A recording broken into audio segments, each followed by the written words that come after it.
તમને પહેલા ના પાડેલી સોનગઢમાં બી આ તમારું બબાલ થઈ ગઈ ને આની, તો શું કરવા માટે તમે આવી રીતના કરો છો? અમે અમારા ધર્મનો પ્રચાર કરવા નીકળ્યા છે કશે, અમે તમારા ધર્મથી વિરુદ્ધની નથી, બરાબર? તમે જે કરો છો તે ખોટું છે. જાહેરમાં શું કરવા પ્રચાર કરો છો તમે? અમને આદેશ છે સાહેબ, આદેશ કરો. પ્રભુ ઈસુ નીચે આવીને તમને કહી ગયા લખેલું છે. એવું અમારા ગીતામાં બી લખેલું. જો અમારે જાણવું નથી, મારી વાત સાંભળો. અમારા અહીંયા ઘણા એવા ખ્રિસ્તી મિત્રો છે, બરાબર? એ અમારો સપોર્ટ કરે છે, અમે બી એ લોકોનો સપોર્ટ કરે છે, પણ તમે જે આ વસ્તુ કરો છો તે તમે ખોટું કરો છો.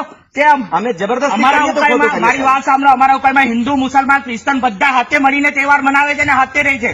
કોઈ ધર્મના વિરુદ્ધમાં નથી. તમે આ પ્રચાર કરો છો તે વસ્તુ ખોટી છે. તમે કેમ તમારી વાત વિરોધ કેમ કરો છો? તમે કરો છો ખોટું એટલે અમને જરૂરત જ નથી. અમે સંદેશ આપીએ છીએ. મારી વાત સાંભળો, એ ક્રિશ્ચન લોકો રહેતા છે, એ લોકોને બી જરૂર નહીં, મુસલમાનને બી જરૂર નહીં, હિન્દુને બી નહીં જરૂર. તમે જે અહીંયા ઉકાઈમાં આવીને કરો છો ને તે ખોટું છે, બરાબર? ત્રણેય ધર્મના લોકો અહીંયા રહે છે ને ત્રણેય ધર્મના લોકો શાંતિથી રહે છે. તમે આવીને આ કરો છો તે વસ્તુ ખોટી છે. આ કરતા નહીં, તમને પ્રેમથી એકવાર કહી દીધું છે, હવે નહીં કરતા. પ્લીઝ સાહેબ, આમાં લાયસન્સની જરૂર મારી વાત સાંભળો. પરમિશન લઈને આવેલા છે કલેક્ટર લોકોની. કલેક્ટરની તો પરમિશન જોઈએ ને. તમે પ્રોજેક્ટ એરિયામાં આવેલા છો, તમે પ્રોજેક્ટ એરિયામાં છો, તમે કઈ પરમિશન લીધા વગર આવ્યા છો ને? પરમિશન લઈને આવ્યા છો તમે? ઠીક છે સાહેબ, તમને જે કરવું ના, કરવાનો સવાલ નથી.